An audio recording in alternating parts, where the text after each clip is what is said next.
This is Eileen Griffin with the Heartland View from the Heartland Daily News, bringing you information and analysis about public policy stories that affect your life, your health, your freedoms, and the nation's economy. This week, we're going to cover several stories that are all on the same topic, basically on President Joe Biden. So the Budget and Tax News page of the Heartland Daily News has several stories. There's a little bit of overlap. I'm going to summarize and bring them all together for you. So there's three titles. One is by Casey Harper, and the title is New Federal Data Signals More Trouble for the U.S. Economy. Ben Shapiro has an article entitled Biden Sets Everything on Fire. And Pat Buchanan has an article called Are the Halcyon Days Over for Joe Biden? So let's jump right in. The basic theme of all three articles was that Biden was really handed a perfect opportunity upon becoming president. A vaccine had already been developed and was starting to be distributed. The pandemic was on the run, and the economy was positioned to leap forward after a year of shutdowns. He inherited Middle East deals and relative peace around the world, and he succeeded a president who was very unpopular with the press and in a dogfight with them almost every day. Ben Shapiro says all Biden really had to do was nothing, and Americans had good reason to expect nothing would be his strong suit after running a campaign where he was almost never seen. But that's not what is happening.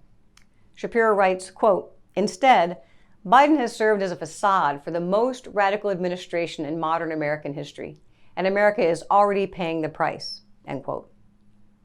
So what price? What prices are we seeing that America is paying right now? Well, Casey Harper's article includes the latest data from the Bureau of Labor Statistics, indicating there's problems in various aspects of the economy. The BLS data shows the biggest spike in consumer prices in decades. Those price increases point to inflation. Job numbers also disappointing. And that's an economic indicator that'll be a predictor of slower economic growth going forward. Biden's plan for a corporate tax hike places America as one of the highest tax countries in the world. This will make us less competitive internationally. All of these are concerning elements of the direction of the economy, and President Biden's plan continues to be spend more money. And regardless of what it's called, the bottom line to each of these new Biden administration policies and directives is everything is going to cost lots and lots of money. This means spending taxpayers' money that will require additional taxes. It also means more debt spending. This is a cost that will be borne not just by us, but by our children and grandchildren. The debt spending isn't really surprising. That's been happening for quite a while. But with this administration, it's debt spending on steroids. Now, even if people knew there would be massive government projects and expansion, dramatic increases in spending and more restrictions and regulations, all things very typical of a Democratic administration, there were other things that people thought they would gain with the Democratic administration. So the vote for Joe Biden, many people counted on, well, gaining some peace, gaining a little bit of quiet. They thought he would be a stabilizing effect. But that hasn't happened either. Crime has skyrocketed since Joe Biden took office. Major cities across the country are seeing unprecedented amounts of violence. Chicago, New York, Baltimore, Philadelphia, Los Angeles, San Francisco, all besieged by crime. And then while talking about unity, Biden's actions quickly expanded divisions among Americans, forcing Americans to view racial and ethnic differences as something awful, instead of something advantageous and unique to our nation. The melting pot approach that we've had for many years, the melting pot was what we grew up with, many of us. This approach values our differences, brings us together. And then if we do differentiate among Americans, it's based on the content of their character, not the color of their skin. Now, what about the calm we were promised in the middle of this? We had all summer long looting, rioting, burning. During the campaign, we were promised we would have calm at the end of this, if only President Trump was not reelected. And while President Trump was in office, many Democrats cheered on the rioters, encouraged them. Vice President Harris actually took up a collection to post bail for rioters, looters, and criminals. Now, has the rioting and looting stopped as expected? No, it hasn't. It continues to this day. Now, Pat Buchanan's article expresses the same concerns about the first 100 days of Joe Biden. And he says he was basically dealt a pair of aces. But Biden's pace car has hit the wall. Where economists had predicted employment gains of 1 million new jobs in April, the actual number was about a quarter of what was expected. Now, no surprise to anyone who's ever managed people, hired people, or even worked in the private sector. If you get paid more to not work, then you're not going to work. It's kind of basic. So some states are now begging the Biden administration, stop paying the extra federal bonus for unemployment so the unemployed people will come back to work, take back these jobs, fill these positions so the economy can start moving again. The economy is already showing signs of deterioration in the short term of the Biden presidency. Consumer prices have risen 4.2%, the highest rate in a dozen years.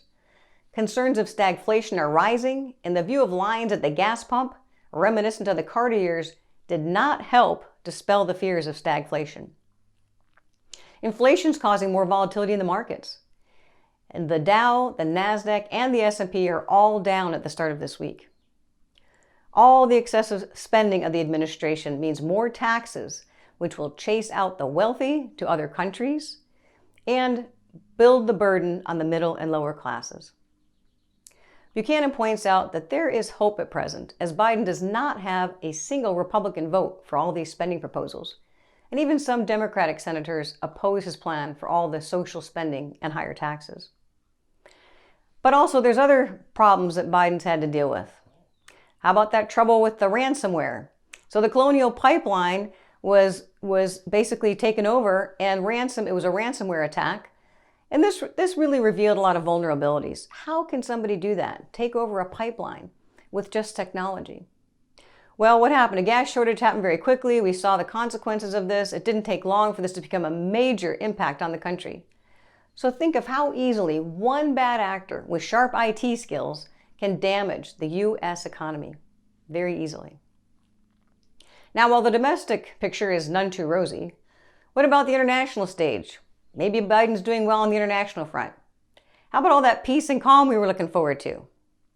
Without tough-talking Trump, how have our adversaries responded to the softer, gentler approach of Joe Biden? Well, Hamas and Israel are shooting rockets at each other. There are clashes between Arab protesters and Israeli police. Today, even inside Israel, Arabs and Jews, both Israeli citizens, are battling in the streets. As we prepare to leave Afghanistan, pulling troops out of that country, 3 bombs went off outside a high school, killing 50 people, many of them teenage girls, and wounding many others. After all the years and all the gains in that country, all of that could be lost when our troops are pulled out, leaving the Afghan people to fend for themselves in a very hostile and violent environment. But Buchanan says the defining crisis of the Biden presidency may be the crisis on America's southern border. The border now has 170,000 illegal immigrants entering the country in a month. The annualized rate of that is about 2 million people that are just walking into the country, walking across the border, and no one has any idea who they are. Buchanan calls it a third world invasion that will change the character and composition of the United States. He said, quote, "The America we grew up in is disappearing without our consent," end quote. So that's it. That's the report. It was all Biden. If you want to see more details on all of these topics, you can look at Budget and Tax News. This is where these stories are sitting right now. You can look at heartlanddailynews.com, go to Budget and Tax. Now, I also want to add my comments on comments. So one of my colleagues commented that with all this chaos in the country, we've just gone over all these policy proposals that are coming out of the Biden administration, and there's already quite a bit of chaos, and going forward, that's what we're envisioning. So he suggested we should really title this segment Cliff Notes on Chaos. I thought that was very clever. We will not title it that, but it is clever, and it does point to the observation he's making and the characterization of what's really going on in this country. There is a lot of chaos. All of this change, and as we've said through this segment, there's a lot of change that wasn't anticipated. People thought we were going to get calm. Instead, we've got chaos. So what we're trying to do is bring you some information to help make order and make sense out of this chaos. So hopefully that's helping. As we go forward, we'll continue to try and bring information that will make sense of these things for you. The second comment I have about comments, there was a comment posted on the YouTube message board. So Don, his name is Don on the message board, he pointed out that never give up, the quote, never give up, should be the word of the day or the word of the times for all conservatives. So this is in response to last week I reminded everyone of Ronald Reagan and his words and his positive optimism and his positiveness about the American people. And he attributed the American success to the can-do spirit. So Ronald Reagan believed heavily in the American people. He believed in the can-do spirit. He thought it was evidence in so many of our people. So thank you, Don, for pointing that out, reminding us and that we should remember Ronald Reagan's optimism, especially in the times of chaos. And again, to repeat and reiterate and remind everybody, never give up. So that's it. Thank you again, as always, as I mentioned. If you would like to see the full details of these and other stories, go to heartlanddailynews.com. If you'd like to support the organization that's bringing you this information, trying to make order out of chaos for you, go to heartland.org. Thank you for your time. Thank you for listening. Have a great week.